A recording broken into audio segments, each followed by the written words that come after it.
so I'm going to try to move really fast, try to keep up. I first want to start by saying thank you to Al and Lauren, who helped me get this PowerPoint going. I'm apparently an expert in communications, which is why it took us 45 minutes to get that PowerPoint working. I think we have it. I think it's stable, so we're going to proceed. Just before we start, I'm curious, how many people here are familiar with 3D printing? You've heard of it, read the news, pretty much everybody. And how many people have actually seen a 3D printer in action? Not so many people. So we have some ground to cover, and hopefully I'll be able to bring you guys a little bit closer to that. So let's start at the beginning. Let's look at how does 3D printing actually work. It's a very, very simple concept, actually. It's the act of building an object layer by layer. So you start with nothing, and you add one layer upon layer, and you slowly build a three-dimensional object. Here you see bottles being produced. This is also known as additive manufacturing. It's called additive because it differs from traditional manufacturing methods, which are as carving a statue and cutting away the extra material. So one of the benefits of 3D printing is that you don't use any more than you need. There's no waste on the factory floor. We'll go through all of that in bits. This is the first 3D printed part ever made. This is 1983. It was printed in Valencia, California, by a man called Chuck Hall. Now, Chuck is the founder of 3D Systems, and he's the inventor of 3D printing. He's also currently our Chief Technology Officer. Chuck's invention he called stereolithography, and it was an act. Chuck worked with resins, and he worked with the kind of resins that would go on business magazines, kind of give them that nice glossy feel to the covers. And the way they would apply those resins, they would hit them with ultraviolet light. And Chuck thought to himself, well, what if we could put a layer of resin down, hit it with light, and then put another layer on top of it, hit that with ultraviolet light, and slowly build the shape that way. And so he created a machine that could do that, and it took him 3 years to do, and then another 3 years to patent. But stereolithography, this first technology, is still one of the most popular forms of 3D printing today. Now, why is 3D printing helpful? Well, for the beginning, the first 20 or 30 years of 3D printing was all about prototyping. If you could build an object in one day, you could build it to your specifications, you could test that object out in whatever use you need, and then you could go back, edit it, modify it, change it, print out another version, and keep going through that process until you had the perfect part.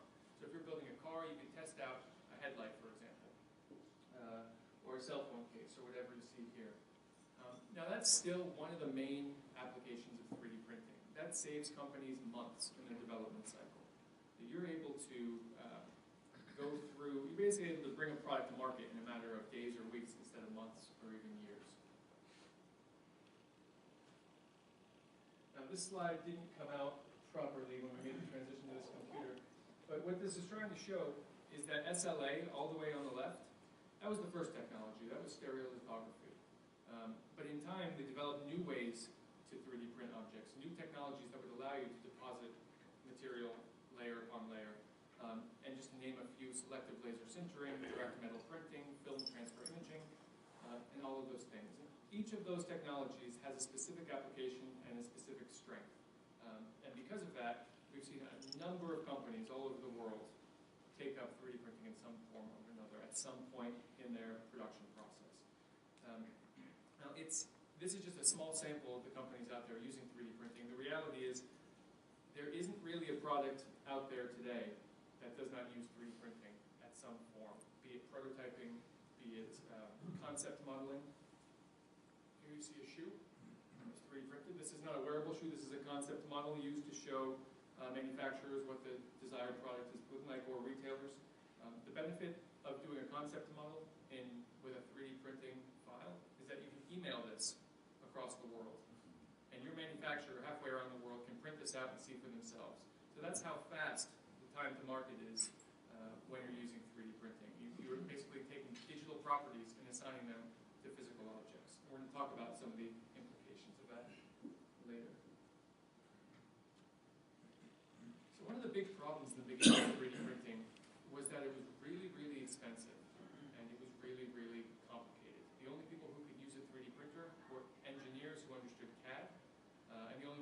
afford it were deep-pocketed corporations. And this obviously served companies like GM, Ford, it served them really well because they had this advantage that let them go to market really, really fast with new products. But for the rest of the world, this wasn't accessible technology. What we've seen in the last 10 years or so is this major, major shift towards the left of the screen here, what we call the democratization of 3D printing, where the technology is getting cheaper.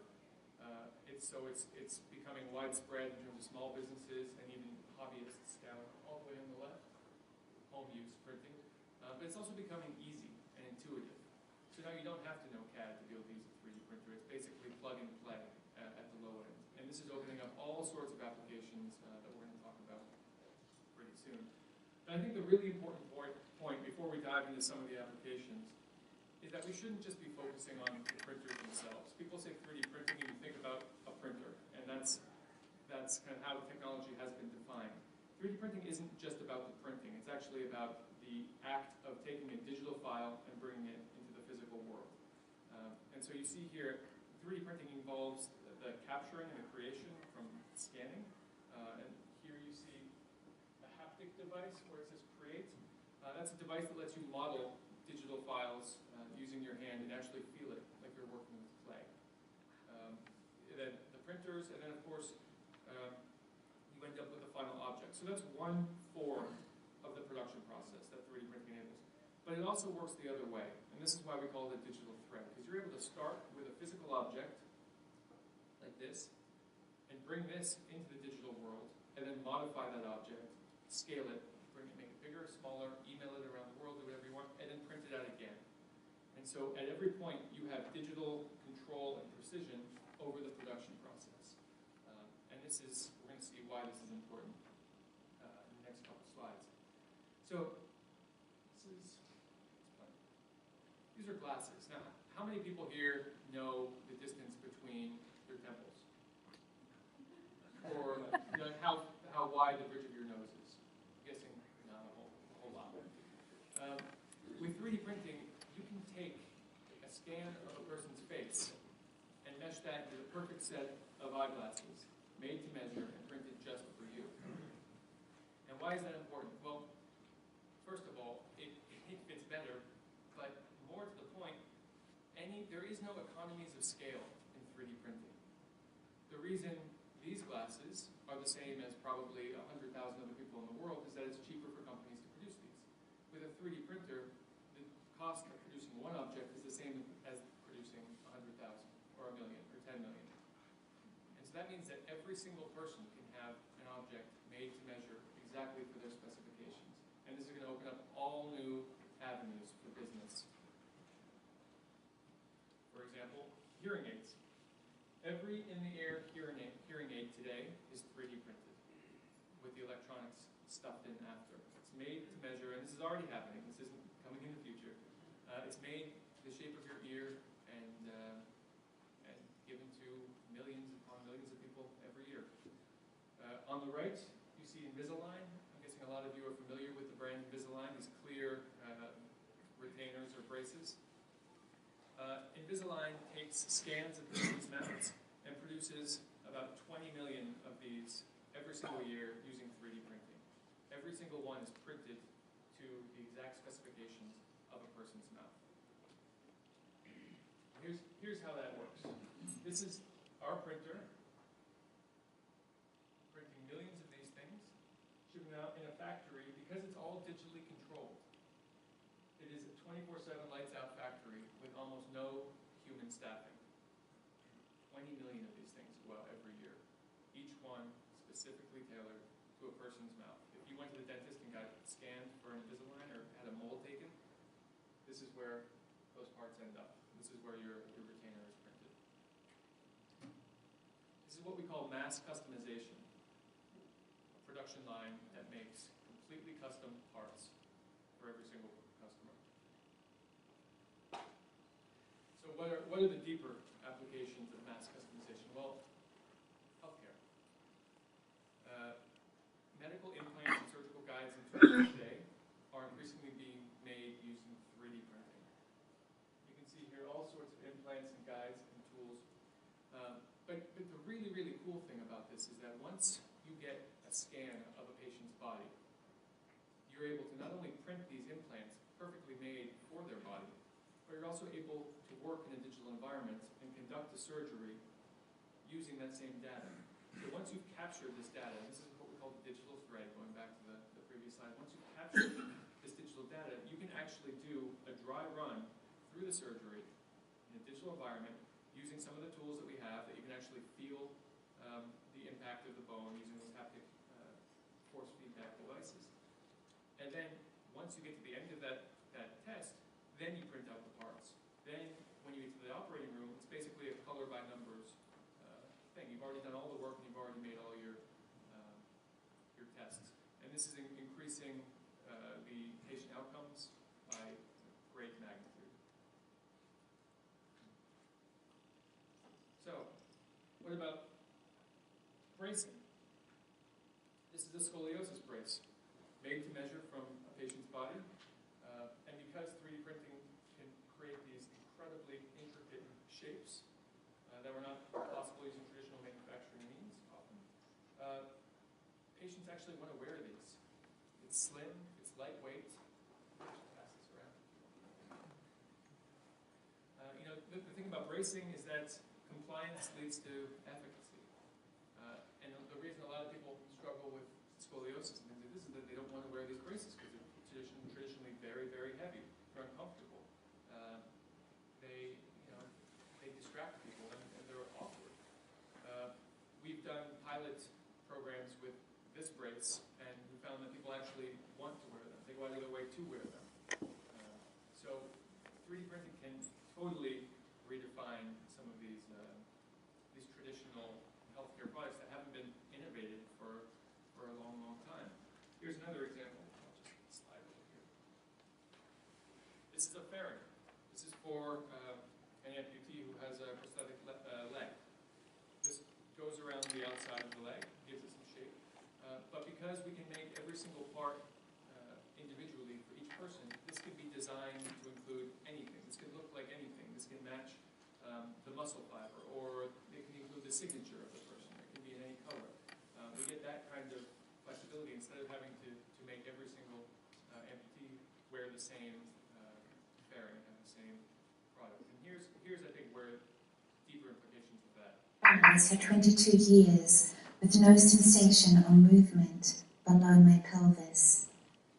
What defines a person?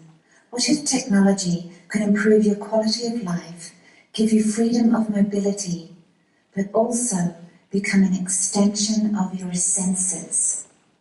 The bionic exoskeleton or wearable robot has come to represent a true technological biological fusion as the most complicated neuroprosthetic ever imagined.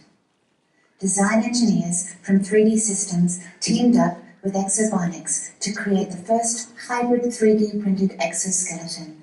I became an integral part of the design process. I was dressed in a skin-colored unitard as the team scanned my body while I was sitting and standing in the robot. These images were then cast onto a computer screen.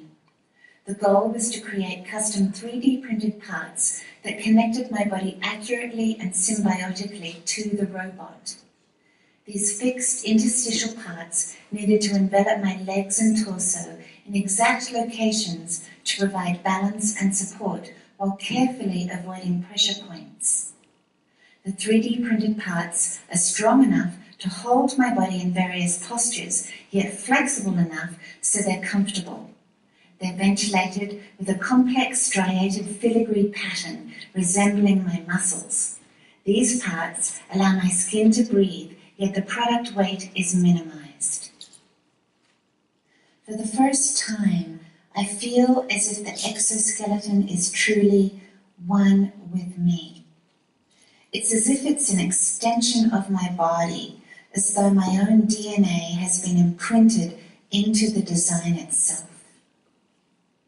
An exoskeleton can become so much more than enabling a person to walk again.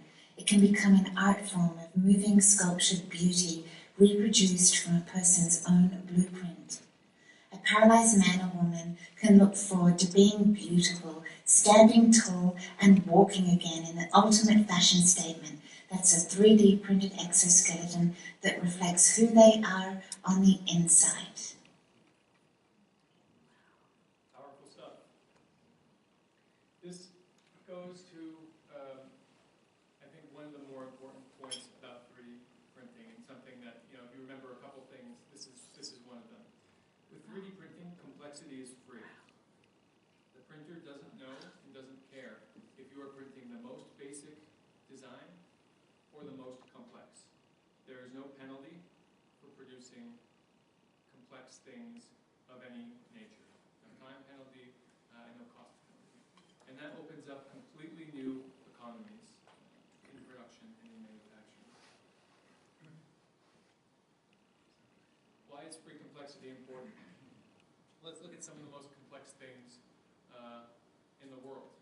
And those are animals. Humans, animals. This is a bird wing you see here.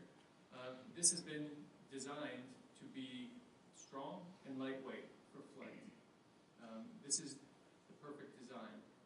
So what happens when we start applying those principles to our flight? What if we take aerospace parts? This is a hanging bracket on a jet engine.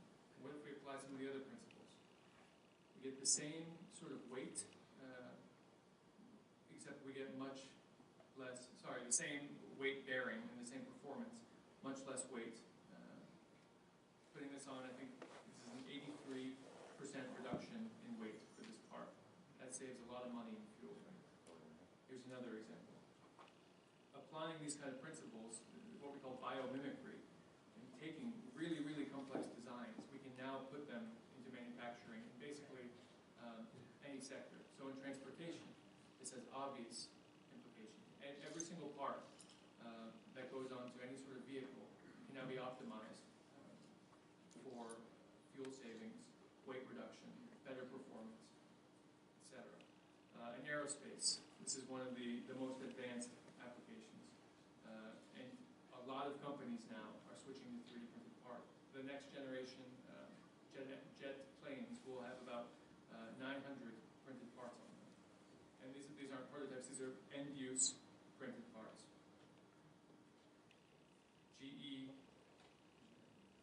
GE is launching a next generation LEAP engine. One of the parts is called a fuel nozzle jet engine. Now this is the part that kind of sprays fuel into the engine. It used to be made of 20 individual pieces. GE is now able to print that assembly, that 20-piece assembly, as one 3D printed part. And the weight reduction alone is going to reduce fuel consumption on that plane by 15%. And that's about 14 million per aircraft, total aircraft life, just by 3D printing these fuel nozzles. This is incredible weight savings. And it goes much beyond aerospace here on Earth. This is a company called Planetary Resources. They are the kind of innovators in space travel and in space exploration. So a typical spacecraft right now for NASA weighs hundreds of pounds, if not more. It costs hundreds of millions of dollars to produce, and it has thousands of moving parts. Planetary Resources, using 3D printing, was able to make a spacecraft, here you go, a space exploration device, weighing less than 20 pounds, will cost a couple $1 million to produce, and it has less than 20 moving parts. This is the power of 3D printing. Now, a lot of the technology is actually not in the printing, it's in the materials.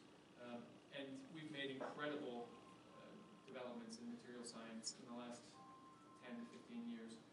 That ranges from, this is the kind of the consumer level material, this is the plastic filament that feeds consumer printers, all the way up to metal powders and all the way up to metal powders, nylons, rubber-like materials. You can see here, and I'll pass this around as well. That's a hammer that's been printed in a rubber-like material, all in one print. So it's multiple materials all in a single print. Definitely take a look at that, it's pretty cool. But metals is really where a lot of the high-end innovation comes from. I'm going to pass this around as well. Be careful with this, it's a little bit sharp. This will show you. I'm sorry. Metal printing is the cutting edge of 3D printing, and it's all happening so fast. 10 years ago, people would have told you that you were crazy to talk about metal printing. It wasn't a reliable process, and you couldn't get much out of it. Today, it's one of the fastest growing lines of our business, and one of the most highly demanded products we make. With metal printing, you can make parts on demand with unlimited complexity, as you'll see in this piece. And you can make, especially in aerospace, where you only need to make 5 or 6 parts, you're not dealing with hundreds of thousands of parts. This has amazing cost savings, and the performance is the same as traditional metal.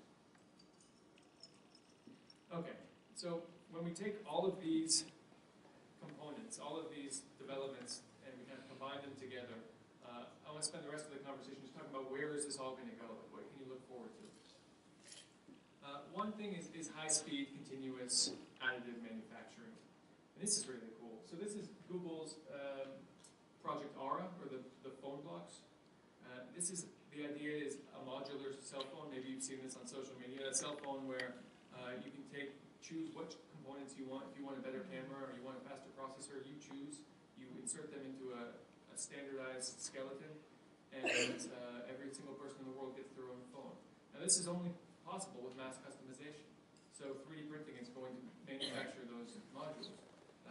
But more to the point, because of this project, we've developed a high-speed platform where this can produce at the volumes 50 times faster than current printers, and can produce mainstream consumer electronic volumes. And that's pretty incredible. Okay, consumer lifestyle stuff. This is a video playing. Hold on. The consumer aspect is really interesting, and it's developing as we speak. People are going to have 3D printers in their homes. We know that. The question is, what room are they going to have those 3D printers in? Are they going to be in their garage as a tool, in the bedroom as an accessory device, in the kitchen as a food device? We're going to get into food printing in a minute. Or is it going to be, a play device? Realistically, all of those applications exist now, and all of them are a compelling reason to have a 3D printer. The question is, where and how is this technology going to transition into becoming what we call a lifestyle device? Just like your smartphone is no longer a phone, it's a lifestyle device. We're going to see the same evolution of this technology, and there's some exciting times ahead, I'm sure. Here's just a taste.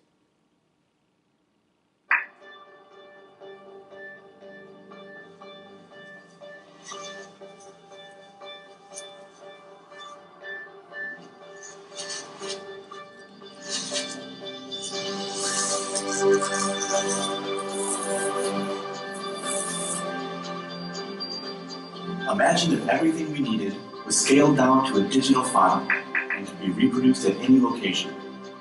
How would this change our relationship to physical objects? Imagine design as just data, and products can travel through the internet as code, produced on demand at any location. If products and designs are distributed in the same way as images and music travel through the internet today, how would our perception of those objects change? Could we bring production closer and closer to the consumer, regardless of their location and economic status? And will this localization of manufacturing eliminate the need for mass production? What if luggage was obsolete? How would this change our perception for travel? Send your luggage in an email, travel the world unencumbered, and arrive at your destination to find your luggage waiting for you. This future is already within our reach.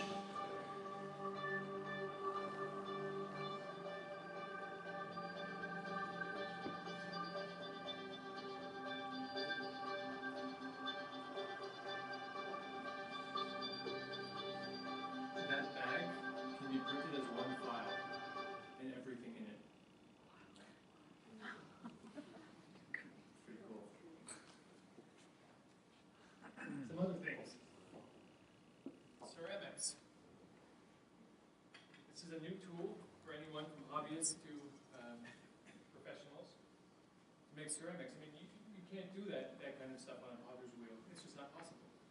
We're coming to market with a ceramics printer that will let people, basically apply all of this creativity into the world of ceramics. And education. Education is actually one of the most important elements in the 3D printing story, and I'm not going to have enough time to delve into it now, but it's just fascinating. And the most fascinating part about it is that kids just intuitively get 3D printing. In the same way that kids today or teenagers today assume that they can reach any human being on Earth at any given time. It's that same sort of leveling up is applying with kids who learn 3D printing, where they assume and they start to understand a different relationship between physical objects and digital objects. They understand that they can print whatever they need whenever they need it, but also that they can capture physical objects in digital space at the same time. And that relationship is going to create this whole new, as we call it, a digital literacy. So we're not just teaching them how to use a printer, but we're teaching them how to interact, and then they end up teaching us. That's what we found. Entrepreneurship is a really big issue here, and what I always say is, I don't know about you, but I took tech class or shop class in high school, and we made birdhouses and things like that, and I'm guessing a lot of people here did too. I made a horrible birdhouse, and at no point during that process, although my mom really enjoyed it, at no point did I think I had a marketable product on my hands. Nobody would have bought my birdhouse. So now you give a kid 3D design software and a 3D printer, and you tell them to design whatever they want.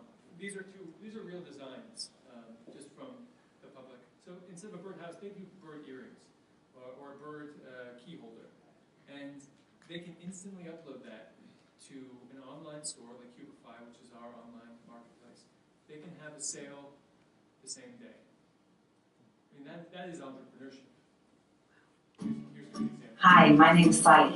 I'm the founder of pedalpetals.com, and let me tell you how I went from an idea to a product in a day.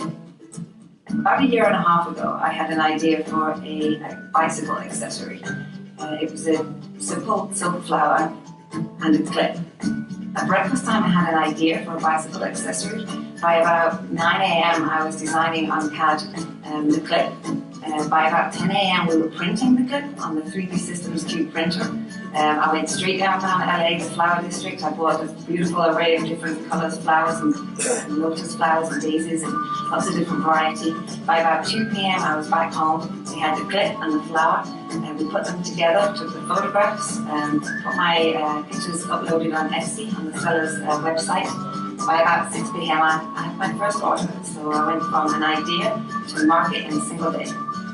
So the next day, when all the orders came in, I had to figure out a way of how I was going to fulfill these orders. So I uploaded the CAD file to Cubify.com, placed a larger order, and within 48 hours I had a whole pile of clips, and I was able to fulfill all my orders, and now I've got lots of happy customers. What she mentions at the end is something I just want to throw out there. It's a lot of people think, well, I don't know which 3D printer to buy, I don't know how to use it, I don't know, can I actually afford this kind of technology?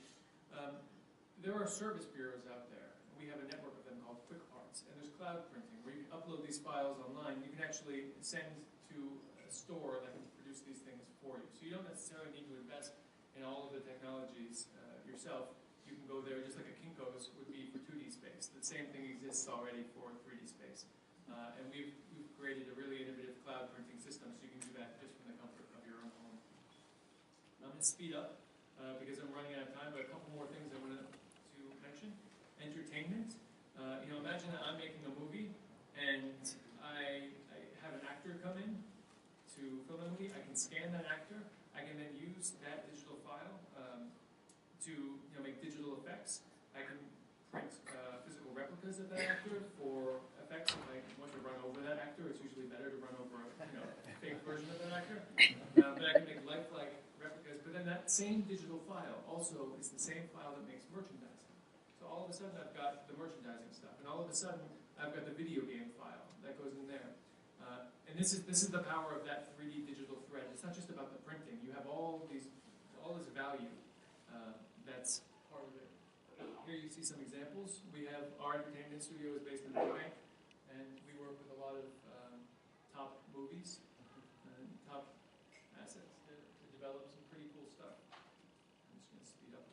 Heritage preservation. People don't usually think about this, but we partner with the Smithsonian. We digitize all of their, or we are in the process of helping them digitize their files. And this is amazing because it lets the files, first of all, live on forever, but it also opens them up to the public because you have a digital archive where people can have access to all the physical things in their library. Right now, only 1% of files on the Smithsonian are ever displayed. Everyone's favorite, food printing, is here, and it's just going to expand from here. We have a 3D printer that prints sweets at the moment, so sugars, confectionery things, chocolates. And the cool thing here is you see this cake. The support for that cake is also printed. So you're able to build the most intricate and complex items in 3D in edibles. And this is going to unlock all sorts of new things. Imagine giving this to someone at Halloween. And this is actually one step towards the idea of personalized nutrition. And if we take the idea of mass customization we apply to food, imagine what happens when your printer can make you a meal based on your specific needs or wants at that exact moment. And maybe another time we can talk about some of the implications. Fashion. This is, you can see my watch here. In fact, I will pass this around. I need it back. I really like it. And that's for those of you who might recognize, that's Will.i.am in the middle. He is our Chief Creative Officer. He's probably the only one in the world who can get away with wearing a 3D printed man purse. Not sure I would advise. We're seeing 3D printing go into fashion at all different levels. There's a huge push by designers to explore the limits of this technology. Shoes are an obvious application. There are designers who have come up with shoes that can be printed on a home printer as well. So basically a free design file where you can just download and then print it out on your own consumer printer at home. And when you start combining these technologies, you realize that you can take a scan of a shoe and then create your own copy of it. And that can be an amazingly empowering application for content creation. I mean, that can inspire you to create all sorts of interesting things and to modify the design. But think about the down part. You can also copy, protected material. What about, where is copyright law? And how is it going to apply to physical objects? We've never had to deal with that before. What about illegal possession? What if you can email files of illegal objects and people can print them out? Or product liability. I mean, how do we deal with if you scan a product and then someone else prints it and then someone else uses it, who's liable when that product fails? There are all sorts of questions that this is going to bring up. But it's a really interesting conversation to be part of. And, for every one negative, there's a million positives. I'm going to stop there and take a couple questions. I have some more slides, but I think this is a good time to open it up because I know we're running behind. Thank you, first of all. But here we go. Couple of quick questions. If you wanted to reproduce a body part, an artery, where do you get the material to go into the cartridge? So the question was an artery? Like soft tissue or hard tissue? Because it matters. I don't know enough about it to tell you which one. Well, there's most of the medical applications have been in terms of hard tissue. So they've been in terms of bone replacements and all sorts of other hard tissue applications. Now, there is breaking stuff going on in bioprinting. And there's a lot of research. People are printing out organs, for example, using the cells of the patient themselves, printing them out layer by layer and creating organs with the necessary structure inside. I'm not going to go into that right now because it's really far out there, but there's amazing stuff going on. And we're not all that far away, in my opinion, from some pretty mind-blowing medical breakthroughs. How much would the scoliosis device cost? That's a really good question. It's not out on the market yet. It's still kind of a prototype, so I don't have an answer for that. The reality is not probably more than the traditionally manufactured method. And it would be totally custom. I mean, Also wanted to, I think about a year ago, I read that in maybe the Netherlands, they were building an apartment building, Yeah. building out of 3D. a traditional house So yeah, there are a lot of companies now playing with house building, house printing. And I think there's a Chinese company here, I've read in the news, a Chinese company does 10 houses every day using a printer. And that's another, some guy just did a castle in his backyard in, I think, Minnesota. But there's all sorts of incredible applications. And it all starts with a single idea of just layer upon layer. I think hopefully one more. What's the main source of revenue for your company? Is it manufacturing printers themselves, or is it proprietary information, or is it setting up these warehouses to print things? It's pretty broad-based because you have, it's a razor-blade model, so you have the printers, you have the materials, but you also have the services. And so our quick parts operation all over the world is, people come to us and need something printed, and it's like a service bureau, where like a Kinko's. So that's also a